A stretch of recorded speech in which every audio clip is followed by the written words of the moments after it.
नमस्कार दोस्तों, election commission का हर खेल धीरे धीरे उजागर हो रहा है। चुनाव आयोग फॉर्म 17 देने की हेराफेरी लगातार क्यों कर रहा है? फॉर्म 17C को वेबसाइट पर अपलोड करने में चुनाव आयोग लगातार इनकार क्यों कर रहा है? ऐसे तमाम सवाल अब उठने लगे हैं। अब सुप्रीम कोर्ट बार एसोसिएशन के अध्यक्ष कपिल सिब्बल ने चुनाव आयोग के ऊपर कई सवाल उठा दिए हैं। कहा है कि अब तो जरूर दाल में कुछ काला है। फॉर्म 17C का डेटा अपलोड करने में चुनाव आयोग गोलमोल बातें कर रहा है। फॉर्म 17C का डेटा अपलोड अब तक क्यों नहीं हुआ है? 5 चरणों के चुनाव हो चुके हैं। 1,07,00,000 वोट ईवीएम में कैसे बढ़ गए?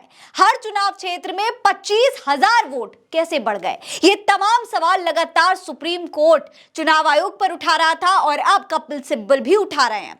सुप्रीम कोर्ट में इन सवालों का जवाब देना अब चुनाव आयोग के लिए और मुश्किल हो सकता है। दोस्तों, पूरी पारदर्शिता के बिना कोई भी इलेक्शन लीगल नहीं हो सकता है, लेकिन इस बार चुनाव आयोग ने हद कर दी है। चुनाव आयोग कुंभकर्ण की नींद सो रहा है। चुनाव आयोग पर एक आरोप मतदान के आंकड़ों को देरी से जारी करने को लेकर लगा, जिसकी सुनवाई सुप्रीम कोर्ट में चल रही थी। सुप्रीम कोर्ट ने चुनाव आयोग को 1 हफ्ते के अंदर मतदान के आंकड़ों को जारी करने वाली याचिका पर अपना पक्ष रखने को कहा है। लेकिन इससे पहले राज्यसभा सांसद और सुप्रीम कोर्ट बार एसोसिएशन के अध्यक्ष कपिल सिब्बल ने प्रेस कॉन्फ्रेंस करके चुनाव आयोग की विश्वसनीयता पर सवाल उठा दिए हैं। उन्होंने बताया कि चुनाव आयोग ने सुप्रीम कोर्ट में हलफनामा दाखिल करके कहा कि फॉर्म 17C का डेटा वेबसाइट पर अपलोड करने का कोई कानूनी प्रावधान नहीं है, कोई कानून ही नहीं है। अब ये फॉर्म 17C दोस्तों सबसे बड़ा बवाल बना हुआ है इस वक्त। ये फॉर्म 17C होता क्या है, आपको वो भी समझ लेना चाहिए। दरअसल दोस्तों, कंडक्ट ऑफ इलेक्शन रूल्स 1961 के तहत कुल मतदाता और कुल वोटर्स का डेटा 2 फॉर्म में भरा जाता है। पहला फॉर्म 17A और दूसरा फॉर्म 17C। किसी भी मतदाता को मतदान की परमिशन देने से पहले पोलिंग ऑफिसर फॉर्म 17A में वोटर का इलेक्टोरल रोल नंबर दर्ज करता है। इसके बाद फॉर्म 17C उस समय भरा जाता है जब पोलिंग बंद हो जाती है, यानी कि कंप्लीट हो जाती है। कंडक्ट ऑफ इलेक्शन रूल्स 1961 के नियम 49S के मुताबिक मतदान खत्म होने के बाद प्रिसाइडिंग ऑफिसर फॉर्म 17C में दर्ज वोटों का लेखा जोखा तैयार करता है। यह काम हो जाने के बाद इस फॉर्म को एक अलग लिफाफे में पैक करके रख दिया जाता है और इस लिफाफे के ऊपर लिखा होता है रिकॉर्ड किए गए वोटों का लेखा। आपको बता दें दोस्तों कि फॉर्म 17C में भी 2 पार्ट्स होते हैं, यानी कि जैसे पहले फॉर्म 17A और फॉर्म 17C था, अब उस फॉर्म 17C के भी 2 भाग होते हैं। पहले पार्ट में दर्ज वोटों का हिसाब होता है, तो वहीं जो दूसरा पार्ट होता है उसमें गिनती का नतीजा होता है। पहला पार्ट मतदान के दिन भरा जाता है, जिसे बताने की मांग जो है ये तमाम जो एक्टिविस्ट हैं ये सब कर रहे हैं, प्रशांत भूषण कर रहे हैं, तो ये जो तमाम मांगे हो रही हैं ये इसी पार्ट के लिए हो रही हैं। इस फॉर्म में पोलिंग स्टेशन का नाम होता है और नंबर होता है। इस्तेमाल होने वाले ईवीएम का आईडी नंबर भी होता है। उस पोलिंग स्टेशन के लिए कुल योग्य वोटरों की संख्या भी होती है। कितने लोगों को वोट नहीं करने दिया गया वो भी होता है। प्रति वोटिंग मशीन में दर्ज वोट जैसी ये जो तमाम जानकारियां होती हैं वो सब कुछ इस फॉर्म में होता है। अब इसी फॉर्म 17C को दोस्तों अपलोड करने की लगातार मांग हो रही है, जिससे चुनाव आयोग इनकार कर रहा है। चुनाव आयोग के इस तर्क को कपिल सिब्बल ने शॉकिंग बताया। उनका कहना है कि वो एकदम शॉक्ड हैं कि कैसे इस तरीके की बात चुनाव आयोग कर सकता है। उन्होंने कहा है कि इससे पता चलता है कि दाल में पक्का कुछ ना कुछ तो काला है ही। इसकी वजह से राजनीतिक दलों का जो शक है वो और गहरा हो सकता है। दोस्तों, कपिल सिब्बल ने अपनी बात कहते हुए कहा, अगर गिने गए वोट अपलोड किए जाते हैं तो डाले गए वोट क्यों नहीं? ऐसे आयोग पर हम कैसे भरोसा करें?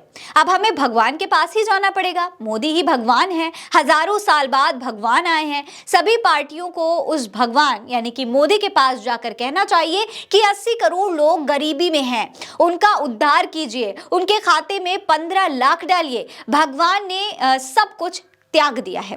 दोस्तों, न सिर्फ कपिल सिब्बल बल्कि सुप्रीम कोर्ट भी फॉर्म 17C को लेकर चुनाव आयोग की क्लास लगा चुका है पहले भी। दोस्तों, ADR नाम की एक जो संस्था है, नॉन पॉलिटिकल संस्था, इसकी याचिका पर सुनवाई करते हुए चुनाव आयोग से फॉर्म 17C के डेटा का खुलासा करने के लिए कहा गया था सुप्रीम कोर्ट में। मामले में मुख्य न्यायाधीश यानी कि DY चंद्रचूड़, न्यायमूर्ति JB पारदीवाला और न्यायमूर्ति मनोज मिश्रा की अध्यक्षता वाली पीठ ने चुनाव आयोग का प्रतिनिधित्व करने वाले वकील अमित शर्मा से यह सवाल किया गया था कि फॉर्म 17 17C डेटा का खुलासा नहीं करने में आखिर आपत्ति क्या है? कोर्ट ने कहा था कि चुनाव निकाय का जो डेटा होता है उसका खुलासा करना चाहिए। मामले में ईसीआई के वकील शर्मा का जवाब आया था कि इसमें कोई कठिनाई नहीं है, लेकिन पूरी प्रक्रिया जिसमें फॉर्म 17C भी शामिल होता है उसमें काफी समय लग जाता है, काफी टाइम लगता है, ये लंबी प्रोसेस है, इसीलिए इतनी जल्दी इसके नहीं किया जा सकता। लेकिन चुनाव आयोग तब भी फॉर्म 17C पब्लिक करने के लिए तैयार ही नहीं है, यानी कि 4 तारीख को चुनाव के रिजल्ट जो है वो आ जाएंगे, लेकिन उतना लंबा समय भी चुनाव आयोग के लिए काफी नहीं है। इतने लंबे समय में भी चुनाव आयोग डेटा पब्लिक करने को तैयार ही नहीं है। दोस्तों, अब सोशल मीडिया पर भी फॉर्म 17C का जो मामला है वो तूल पकड़ने लगा है। लोग तमाम सवाल उठा रहे हैं। एक पेज ने इस तस्वीर को शेयर करके लिखा है, ईसीआई फॉर्म 17C नहीं दिखाएंगे, कागज नहीं दिखाएंगे वाज एक्चुअली दिस। अंकित मयंक का ये ट्वीट देखिए, लिखा है कि बीजेपी की करीबी सहयोगी ईसीआई ने सुप्रीम कोर्ट में खुद को पूरी तरीके से बेनकाब कर दिया। सुप्रीम कोर्ट ने ईसीआई को प्रत्येक चरण में डाले गए वोटों की सटीक संख्या दिखाने के लिए अपनी वेबसाइट पर फॉर्म 17C अपलोड करने को कहा था कि लेकिन अब ईसीआई ने जवाब दिया है कि वो फॉर्म 17C को सार्वजनिक रूप से अपलोड नहीं कर सकते हैं, क्योंकि अगर ऐसा किया तो लोग फोटोशॉप करेंगे और भ्रम पैदा करेंगे। इससे एसीआई स्पष्ट रूप से बेनकाब हो जाएगा, जो किसी कारण से वोटों की सटीक संख्या साझा करने में यानी कि शेयर करने के लिए कारण ढूंढ रहा है।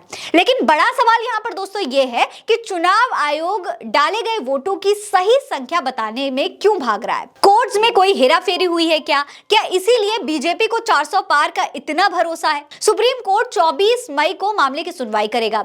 सीजेआई चंद्रचूड़ से मजबूत जवाब की उम्मीद है, वो एकमात्र आशा है। इसके अलावा अंजलि भारद्वाज का ये ट्वीट देखिए, लिखती है कि अजीब बात है कि ईसीआई का कहना है कि पोलिंग एजेंट्स के अलावा किसी अन्य को फॉर्म 17C प्रदान करने का कोई भी कानूनी आदेश नहीं है, लेकिन चुनाव संचालन का नियम 93 लोगों को फॉर्म 17C का निरीक्षण करने और उसकी प्रांतियां लेने की अनुमति देता है। इसके साथ इन्होंने कुछ कॉपीज भी शेयर की हैं, ये भी आप देख सकते हैं दोस्तों। अब दोस्तों 24 तारीख को सुप्रीम कोर्ट में इस मामले की सुनवाई होगी, तब देखना होगा कि सीजेआई चंद्रचूड़ आखिर चुनाव आयोग से किस तरीके से फॉर्म 17C का डेटा अपलोड करने की बात मनवाते हैं।